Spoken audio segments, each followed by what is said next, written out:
ମୋ ନାଁ ରାମଚନ୍ଦ୍ର ସାହୁ। ଆମର ନୟାଗଡ଼ ସତ୍ୟସାଇ ସମିତି ନୟାଗଡ଼ରେ ଆବାହକ ରୂପରେ ମୁଁ କାର୍ଯ୍ୟ କରେ। ପ୍ରତାପ ଭାଇ ତ କହିଲେ ଆମ ମାନେ ନୟାଗଡ଼ ଜିଲ୍ଲା ନୁହଁ ତ ସାରା ଓଡ଼ିଶାରେ ସିଏ ଜଣେ ପ୍ରତିଷ୍ଠିତ ବ୍ୟକ୍ତି ଥିଲେ। ସାଇ ସେବକ ମାନେ ସାଇର ବ୍ଲଡ଼ ତାଙ୍କ ଦେହରେ ଏମିତି ଥିଲା ଯେ ସେ ବର୍ତ୍ତମାନ ସାଇ ପ୍ରତି ମୁହୂର୍ତ୍ତରେ ଭଗବାନଙ୍କର ସେ କାମ କରନ୍ତି। ସେ ପ୍ରତ୍ୟେକ ତାଙ୍କ ଶରୀରକୁ ବି ଧ୍ୟାନ ଦିଅନ୍ତିନି, ଫ୍ୟାମିଲିକୁ ବି ଧ୍ୟାନ ଦିଅନ୍ତିନି। ପ୍ରତ୍ୟେକ ସମୟରେ ବି ସେ ଭଗବାନ ମାନେ ସାଇ ମାନେ ସମସ୍ତଙ୍କର ସେବା କରନ୍ତି। ସମାଜ ପାଇଁ ସେ ସଦାବେଳେ ମାନେ ବ୍ୟାକୁଳ ହୁଅନ୍ତି। ଯାହାର ଯେତେବେଳେ ମାନେ କିଏ କହିଦେବ ଯେ ମୋର ବ୍ଲଡ଼ ନାହିଁ, ସେ ରାତି ଅଧରେ ମଧ୍ୟ ଯାଇକି ସେ ବ୍ଲଡ଼ ଯୋଗାନ୍ତି।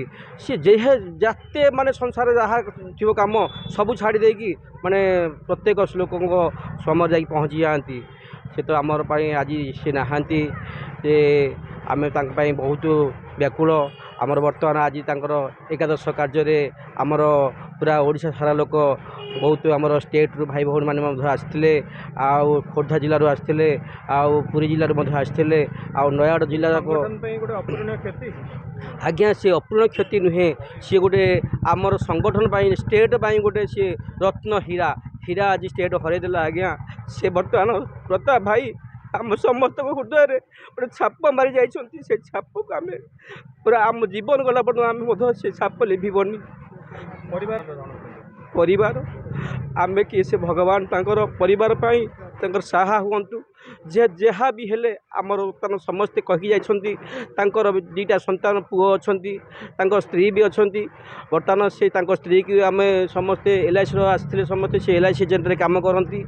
ଆଉ ସେମାନେ ତାଙ୍କୁ ନିର୍ଭର ପ୍ରତିଶ୍ରୁତି ଦେଇଗଲେ ଆମେ ସବୁ ସମୟରେ ଆପଣଙ୍କର ମାନେ ସାହାଯ୍ୟ କରିବୁ। ଆଉ ଆମର ସାଇ ଆନନ୍ଦରେ ତାଙ୍କର ଛୁଆଟି ପାଠ ପଢ଼ୁଥିଲେ, କହିଲେ ତାଙ୍କର ଯାହା ବି ତାଙ୍କର ପାଠ ପଢ଼ାରେ ଯାହା ଖର୍ଚ୍ଚ ହେବ ଆମେ ଫ୍ରି ଅଫ୍ କଷ୍ଟରେ ତାଙ୍କୁ ସେବା ଯୋଗାଇବୁ। ଆଉ ଆମେ ବର୍ତ୍ତମାନ ସଂଗଠନ ତରଫରୁ ଆମେ ସମସ୍ତେ ତାଙ୍କୁ ନିର୍ଭର ପ୍ରତିଶ୍ରୁତି ଦେଉଛୁ। ତାଙ୍କର ଯେତେବେଳେ ଯାହା ବି ହେବ ଦୁଃଖରେ ସୁଖରେ ସବୁବେଳେ ଆମେ ଆସିକି ସାଇ ଭାଇମାନେ ତାଙ୍କର ଆମ ସାହାଯ୍ୟର ହାତ ବଢ଼େଇବୁ। ଶ୍ରୀଧର ସାହୁ, ସରସ୍ୱତୀ ଶିଶୁ ବିଦ୍ୟା ମନ୍ଦିର ମାନପୁରର ସଭାପତି। ଆମ ବିଦ୍ୟାଳୟ ସରସ୍ୱତୀ ଶିଶୁ ବିଦ୍ୟା ମନ୍ଦିରର ସମ୍ପାଦକ ଦାୟିତ୍ୱ ନିର୍ବାହ କରୁଥିଲେ ଆମର ଆଦରଣୀୟ ପ୍ରତାପ ଚନ୍ଦ୍ର ପରିଡ଼ା ମହୋଦୟ, ଯିଏକି ଆମ ଗହଳିରେ ଆଜି ନାହାନ୍ତି। ତାଙ୍କର ଅକାଳ ବିୟୋଗ ଆମ ଅଞ୍ଚଳବାସୀଙ୍କୁ ଗଭୀର ମର୍ମାହତ କରିଛି। ଆମ ସମଗ୍ର ଗ୍ରାମ ପଞ୍ଚାୟତ ନୁହେଁ, ସମଗ୍ର ଜିଲ୍ଲା ସମଗ୍ର ଓଡ଼ିଶାବାସୀ ଆଜି ଦୁଃଖିତ, ମର୍ମାହତ ଏବଂ ସମସ୍ତେ ଆଜି ଝୁରୁଛନ୍ତି ସେ ପ୍ରତାପ ଭାଇଙ୍କର ଅମାୟିକ ବ୍ୟବହାର, ତାଙ୍କର ଯେଉଁ ସାଧୁତା, ତାଙ୍କର ଯେଉଁ ସଜନତା, ତାଙ୍କର ଯେଉଁ ମଣିଷ ପଣିଆ ମାନବିକତା ପାଖରେ ଆଜି ସମସ୍ତେ ବନ୍ଧା ପଡ଼ିଛନ୍ତି। ଏବଂ ସମସ୍ତ ସତ୍ୟସାଇ ସେବା ସଂଗଠନର ପରିଜନମାନେ, ସଦସ୍ୟମାନେ, ଭାଇମାନେ, ଭଉଣୀମାନେ ଯେଉଁଭଳି ଭାବରେ ତାଙ୍କର ଅନ୍ତିମ ଶୋଭାଯାତ୍ରା ଏବଂ ଆଜିର ଯେଉଁ ସ୍ମୃତି ସଭା ଆୟୋଜନ କରିଛନ୍ତି, ବାସ୍ତବିକ ବଡ଼ ପ୍ରଶଂସନୀୟ ଏବଂ ଚିତ୍ତାକର୍ଷକ ଥିଲା। ଏବଂ ସମସ୍ତ ଭାଇମାନଙ୍କ ଭିତରେ ଯେଉଁ ଉଦ୍ବେଗ ଥିଲା, ଯେଉଁ ଦୁଃଖ ଥିଲା, ଯାହା ସମସ୍ତଙ୍କର ଯେଉଁ ବକ୍ତବ୍ୟ ଥିଲା ଏହି ସ୍ମୃତି ସଭାରେ, ସେଥିରୁ ସମ୍ପୂର୍ଣ୍ଣ ଭାବରେ ବାରି ହୋଇ ପଡ଼ୁଥିଲା ଯେ ପ୍ରତାପ ଭାଇ ଜଣେ କିଭଳିଆ ସମାଜସେବୀ ଏବଂ କିଭଳିଆ ମାନବ ଧର୍ମର ଅବଲମ୍ବୀ ଥିଲେ। ମାନବ ଧର୍ମ ଉପରେ ବିଶ୍ୱାସ କରୁଥିବା ସେହି ମାନବ ପ୍ରେମୀ ପ୍ରତାପ ଚନ୍ଦ୍ର ପରିଡ଼ା, ଯାହାଙ୍କୁ ସମସ୍ତେ ଶ୍ରଦ୍ଧାରେ ଡାକନ୍ତି ପତିଆ ଭାଇ, ବାସ୍ତବିକ ସମସ୍ତମାନଙ୍କ ପାଇଁ ମାନେ ବୃଦ୍ଧ ଠାରୁ ବାଳକ ପର୍ଯ୍ୟନ୍ତ ସେ ସମସ୍ତଙ୍କର ପ୍ରିୟ ପତିଆ ଭାଇ। ଏବଂ ନୟାଗଡ଼ ଯାଉଥିବା ରାସ୍ତାରେ ସମସ୍ତେ କୁହନ୍ତି ସାଇରାମ। ସାଇରାମ ଭାଇ କହିଲେ ଆମେ ନାଗମଣ୍ଡଳୀର ପତିଆ ଭାଇଙ୍କର ପରିଚୟ ବୋଲି ଆମେ ଜାଣୁ। ତେଣୁ ସେ ଜଣେ ଅମାୟିକ ବ୍ୟକ୍ତିତ୍ୱ ଥିଲେ।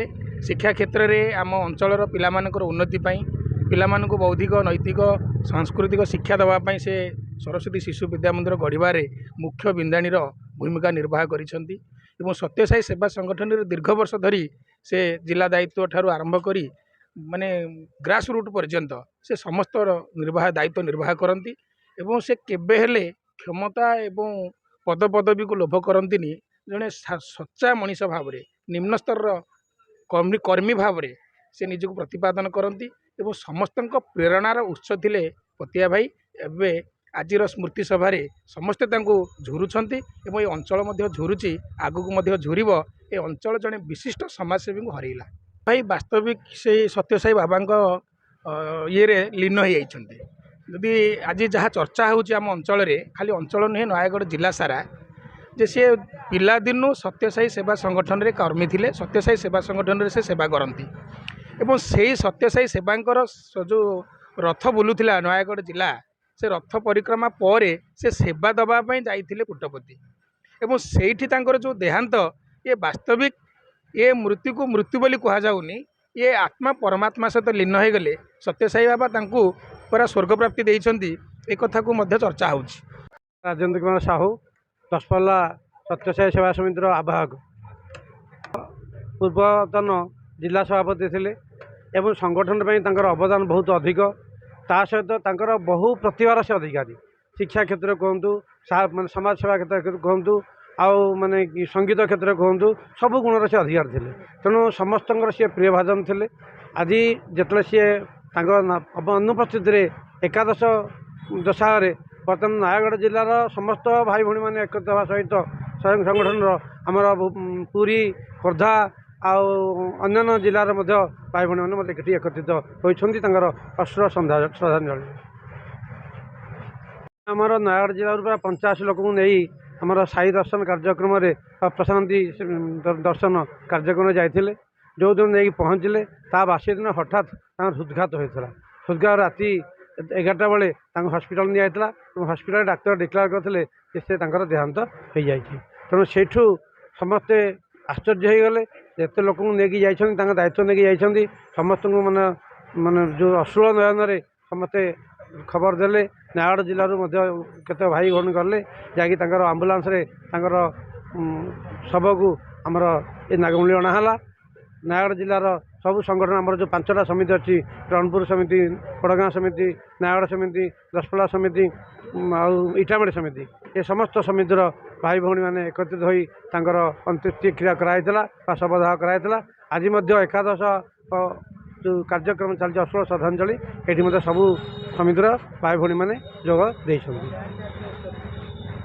प्रिय रंजन नायक श्री सत्यसाई पादयात्रा सदस्य सत्यसाई संगठन ओडिशा प्रकृति में समस्त को भल पाओ समस्त सेवा कर साहाय्य कर निरंतर अनिष्ट नकर गाँव बाबा जो उक्ति कही जाइए प्रकृति में प्रताप भाई ता कर देखा सी जीवन को मानव समाज कल्याण सदा सर्वदा बीतई दीर्घ 3 वर्ष भितर पादयात्रा मु बुलिया भितर 35 जिला बुली सारे 35 वर्तमान जिला सभापति और पूर्वतन जिला सभापति देखी किंतु तांको भली स्नेही लोक पेट चिन्हवा लोक आदर देवा करवा लोक केबे मु देखिनी मुझे सहित 4-6 मास मिसी आगुरी बहुत थर विषय शुणीदेली प्रताप भाई जड़े बोलिकी नयागढ़ अच्छा से भगवान मिशन को आगे नौ किंतु जो 4-5 मास सहित मिसी एत मेलापी लोक एत हसखुशिया लोक मुझे दिन शुणिली से जाइए भगवान घरे कही जाइए गोटे मुझे जाऊँगी स्वर्गपुर की भगवान कहीं एमती प्रति कले मुझे बुझीपारूनी